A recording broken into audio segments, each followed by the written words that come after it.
चलिए आज इतिहास शुरू होगा, है ना। उसको रख दीजिए।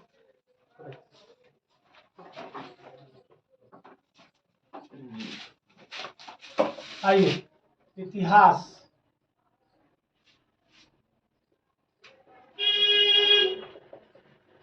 इतिहास मूलतः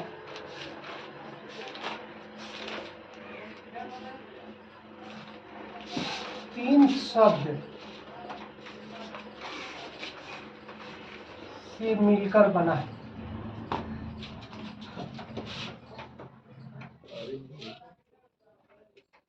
ठीक है। इति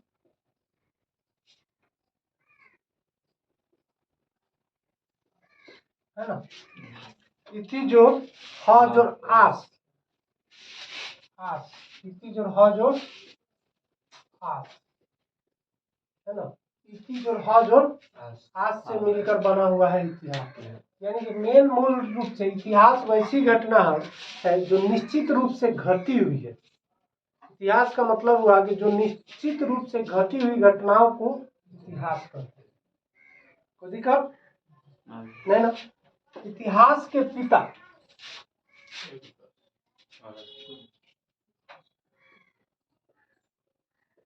इतिहास के पिता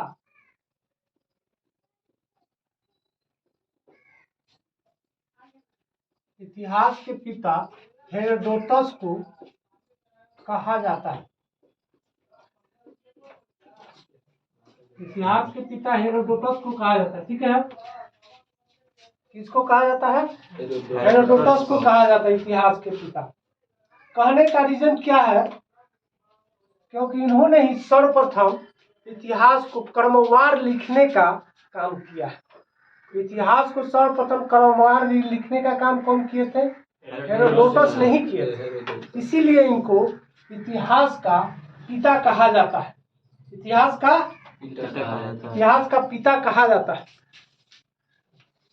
कोई दिक्कत नहीं ना है। चलिए, एक युद्ध लड़ा गया था, पेलोपोनेसियस का युद्ध।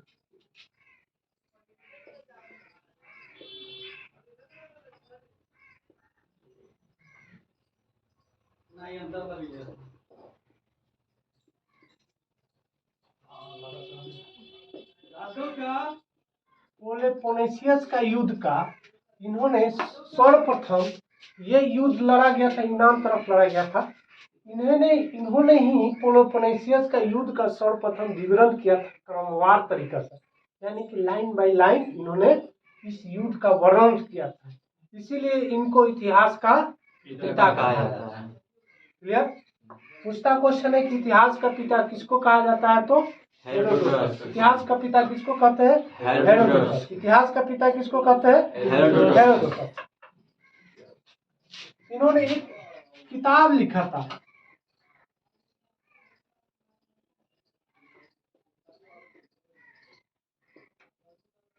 हिस्टोरिका। हिस्टोरिका पुस्तक के लेखक कौन है? हेरोडोटस।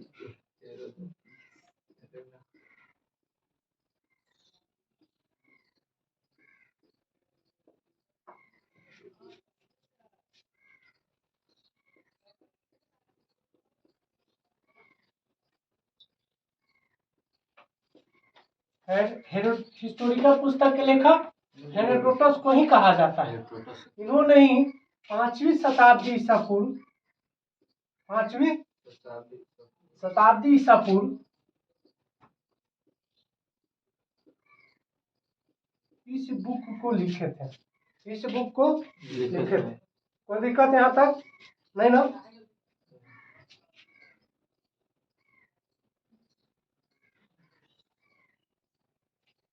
अब आ जाइए, ये इतिहास विश्व इतिहास को एक तरह से बांट दिया गया है। भारतीय इतिहास को बांटने का श्रेय अलग अलग वैज्ञानिक को जाता है। बहुत से वैज्ञानिक अलग अलग बांटे थे। पहला नंबर, भारतीय इतिहास को अपने अतीत और विषय के बताने के लिए इतिहास में कई सुविधा दिया गया, जिसमें से एक ये इतिहासकार थे क्रिस्टोफर सेलियरस।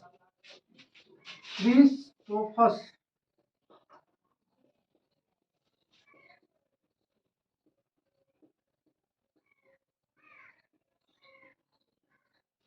क्या नाम था इनका? क्रिस्टोफस सेलियरस। क्रिस्टोफस सेलियरस। इन्होंने भारतीय इतिहास को तीन भागों में विभक्त किया। कितने भाग में? तीन भाग में। कौन विभक्त किया भारतीय इतिहास को तीन भागों में? क्रिस्टोफर सेलियरस ने इनको तीन भागों में विभक्त किया। पहला नंबर, हाँ, जर्मनी दार्शनिक थे शायद, छोड़िए ना, जर्मनी के था ये, जर्मन थे। पहला नंबर प्राचीन इतिहास, दूसरा नंबर मध्यकालीन इतिहास, तीसरा नंबर आधुनिक इतिहास।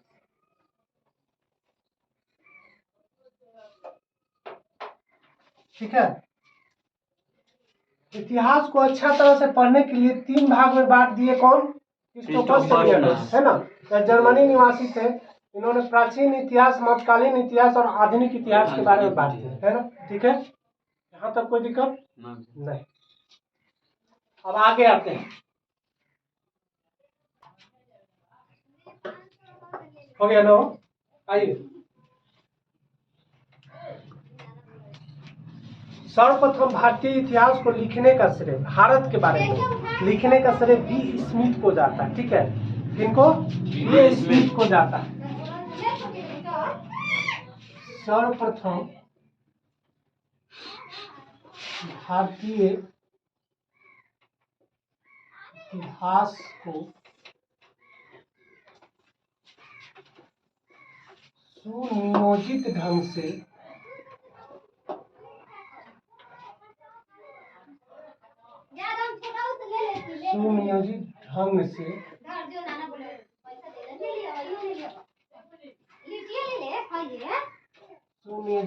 लिखने का श्रेय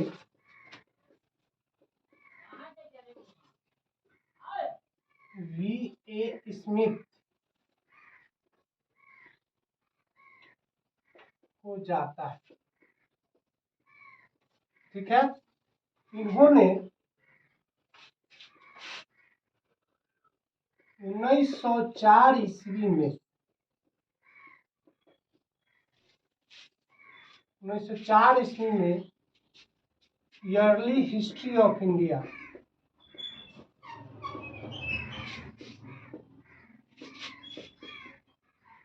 ईयरली हिस्ट्री ऑफ इंडिया नाम से, ईयरली हिस्ट्री ऑफ इंडिया नाम से प्राचीन भारत का वर्णन किया, है ना। यानी कि भारत के इतिहास को सुनियोजित ढंग से लिखने का श्रेय किनको जाता है? बी ए स्मिथ को। और पहली बार अगर बोलेगा यही चीज, पहली बार लिखने का श्रेय किसको जाता है? हेरोडोटस को। इसीलिए उनको इतिहास का पिता कहते हैं, इतिहास का पिता कहते हैं। पांचवी शताब्दी ईसा पूर्व उन्होंने कौन सी पुस्तक लिखी? हिस्टोरिका नामक एक ग्रंथ लिखा। ठीक है, वो कौन सी युद्ध का वर्णन सुनियोजित ढंग से किए थे? पेलोपोनेशियस युद्ध का वर्णन किए थे। और ये स्मिथ कौन से किताब लिखे थे जी? Early history of India. कौन सा किताब? Early history of India. कौन सा किताब? Early history of India. कब? 1904। हिस्ट्री में ईस्वी याद रखना इंपॉर्टेंट होता है। ईयरली हिस्ट्री ऑफ इंडिया कब लिखा गया? 1904 में। ये लिखने का श्रेय किनको जाता है? स्मिथ को, बी स्मिथ को। कोई दिक्कत? अब इसके बाद कलहन का राज तरंगी। कौन? कलहन का राज तरंगी। ये हमको हमारे भारतीय इतिहास में एक किताब लिखा गया था, जिसमें था कि कलहन का राज तरंगी भारतीय इतिहास साहित्य है, जिसमें इतिहास का घटना का क्रमवार है। कलहन का राज तरंगी जो है, कलहन का राज तरंगी भारतीय इतिहास की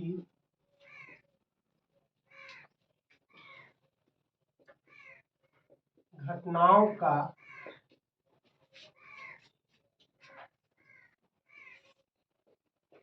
क्रमवार तरीके से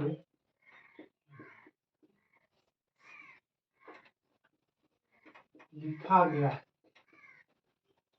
इसका संबंध किसका संबंध है? ये राज तरंगी का, इसका संबंध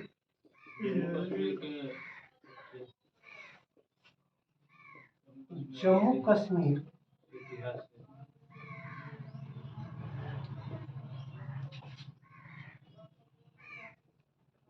के इतिहास से है। ठीक है, इसका संबंध जम्मू कश्मीर के इतिहास से है। ठीक है, तो सर्वप्रथम भारतीय इतिहास को सुनियोजित ढंग से लिखने का श्रेय किसको जाता है जी? बी.ए. स्मिथ। बी.ए. स्मिथ किसको? बी.ए. स्मिथ। कब लिखे थे ईयरली हिस्ट्री ऑफ इंडिया? 1904। ठीक है, 1904 में। राज तरंगी पुस्तक के लेखक कौन? कलहन। राज तरंगी पुस्तक के लेखक कलहन। ये राज तरंगी के संबंध किस भारतीय राज्य से है? जम्मू कश्मीर भारतीय राज्य से है। ये राज तरंगी जो भी घटना हुआ था क्रमवार तरीके से लिखा गया था। चलिए इसको नोट डाउन कीजिए।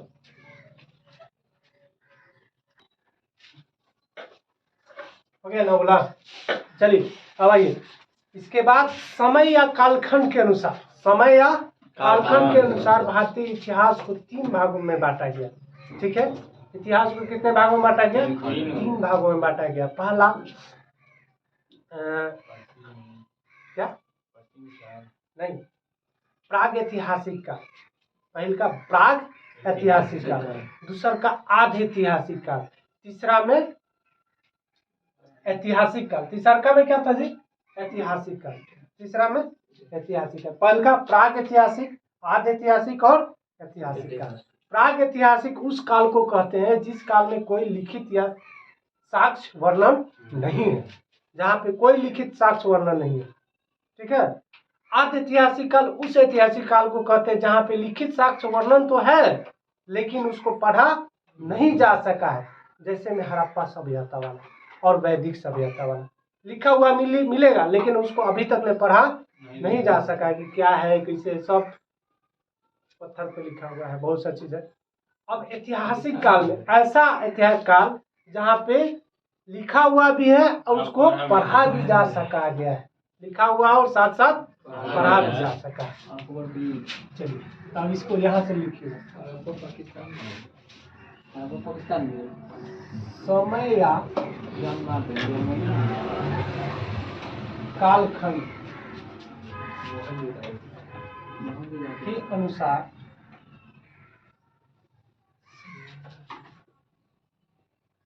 इतिहास को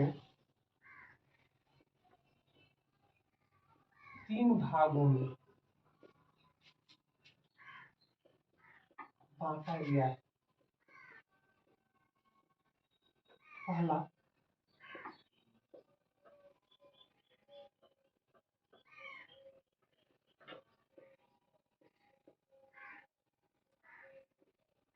प्रागैतिहासिक काल,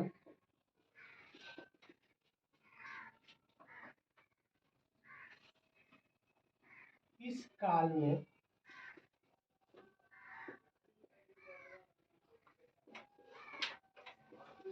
कोई लिखित साक्ष्य का वर्णन नहीं। दूसरा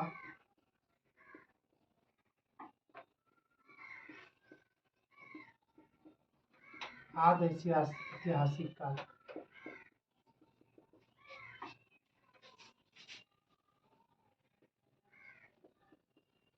इस काल में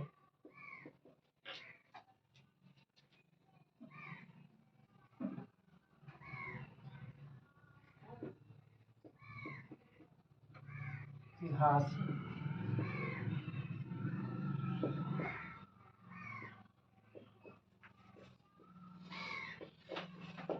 मगर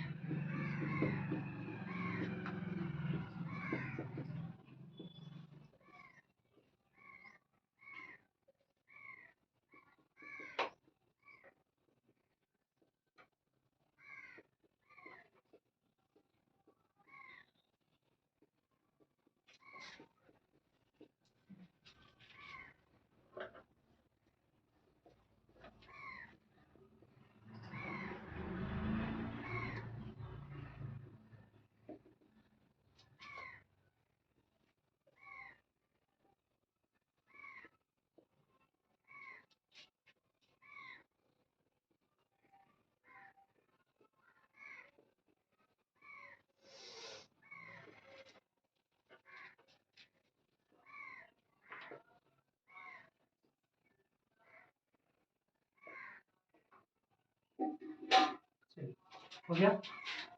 समय या कालखंड के अनुसार इतिहास को 3 भागों में बांटा गया है। पहला का प्राग ऐतिहासिक काल, इस काल में कोई लिखित साक्ष्य वर्णन नहीं है। दूसरा आद्य ऐतिहासिक काल, इस काल में लिखा हुआ तो है लेकिन पढ़ा नहीं जा सका। जैसे में हड़प्पा काल, वैदिक काल। ऐतिहासिक काल उस कालखंड को कहते हैं जहाँ पे लिखा हुआ भी है और पढ़ा भी जा सका है ना। इसको नोट डाउन कर लीजिए।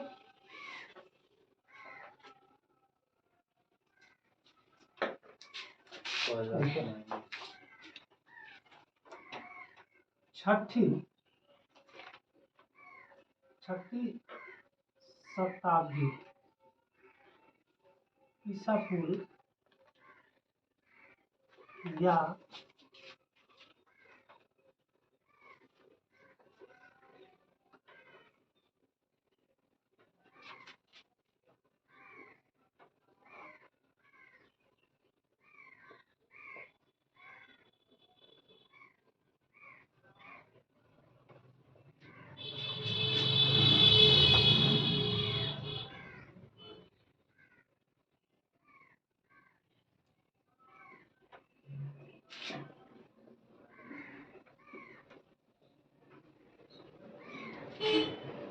ऐतिहासिक काल में आपका 6ठी शताब्दी ईसा पूर्व या महात्मा बुद्ध या महावीर के काल खंडों को सम्मिलित किया गया। वहां से आपका ऐतिहासिक काल को माना जाता है मुख्य तौर पे।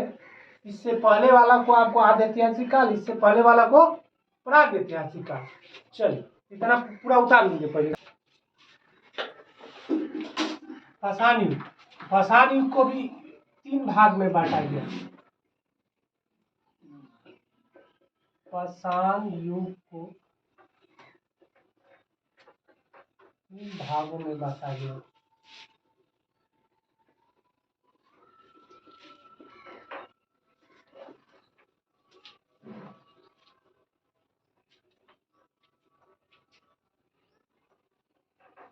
पूरा पाषाण युग, दूसरा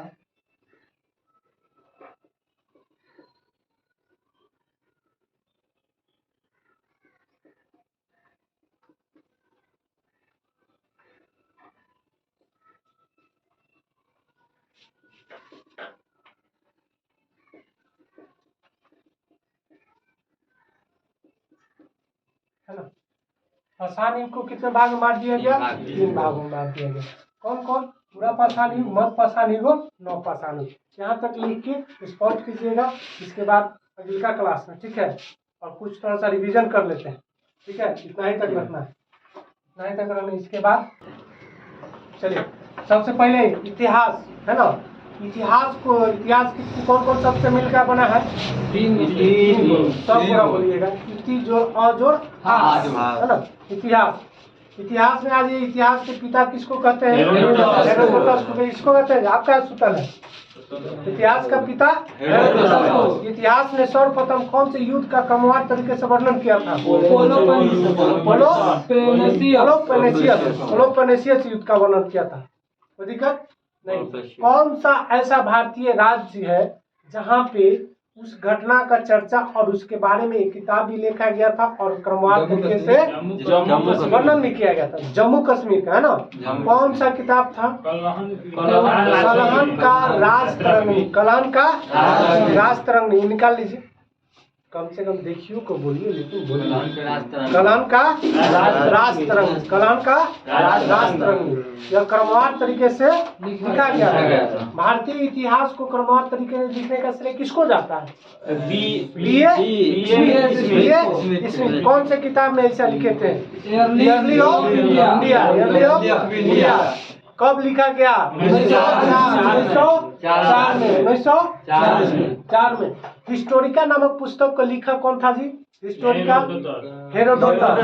हिस्टोरिका नामक पुस्तक को कब लिखा गया? 5वीं शताब्दी के लगभग ईसा पूर्व। 5वीं शताब्दी ईसा पूर्व के लगभग लिखा गया था। कौन लिखा था? हेरोडोटस नहीं लिखे थे। ठीक है। इतिहास को पढ़ने के लिए या सुविधाजनक के लिए हम लोगों ने इतिहास को कितने भागों में तीन भागों में बांट दिया गया। कौन कौन? प्राचीन, मध्य और आधुनिक। प्राचीन, मध्य और आधुनिक 3 भागों में बांट दिया गया। अब इसके बाद आइए,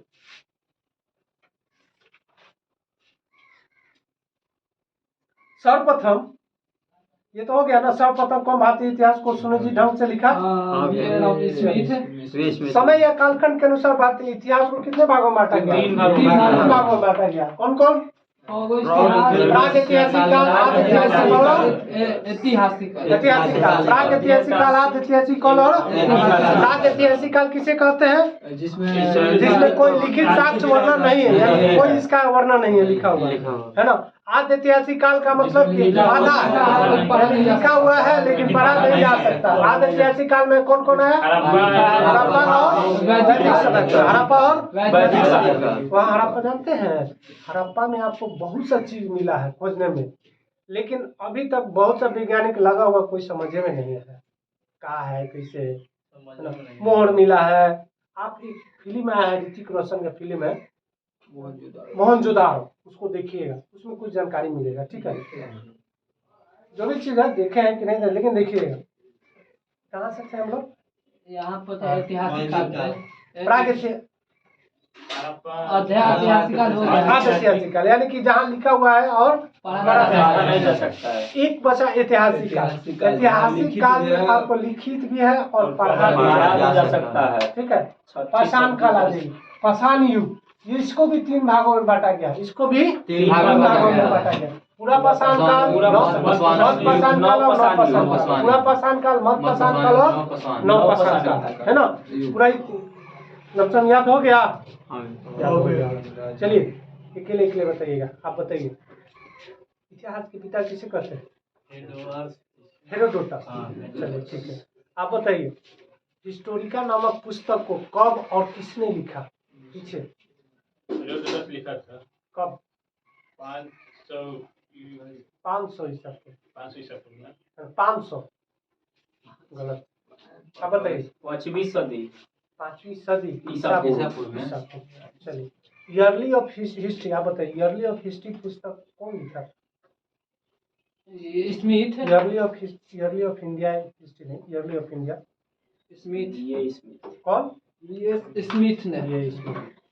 कौन सा युद्ध का वर्णन, आप बताइए, कौन सा युद्ध का वर्णन हेरोडोटस ने किया था क्रमवार तरीके से?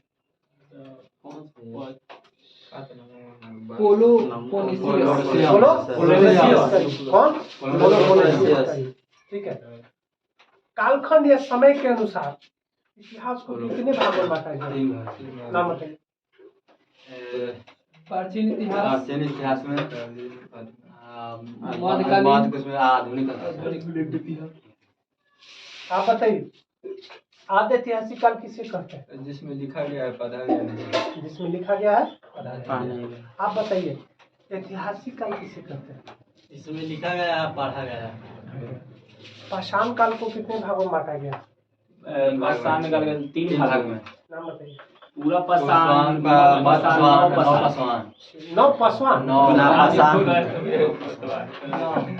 नवपाषाण।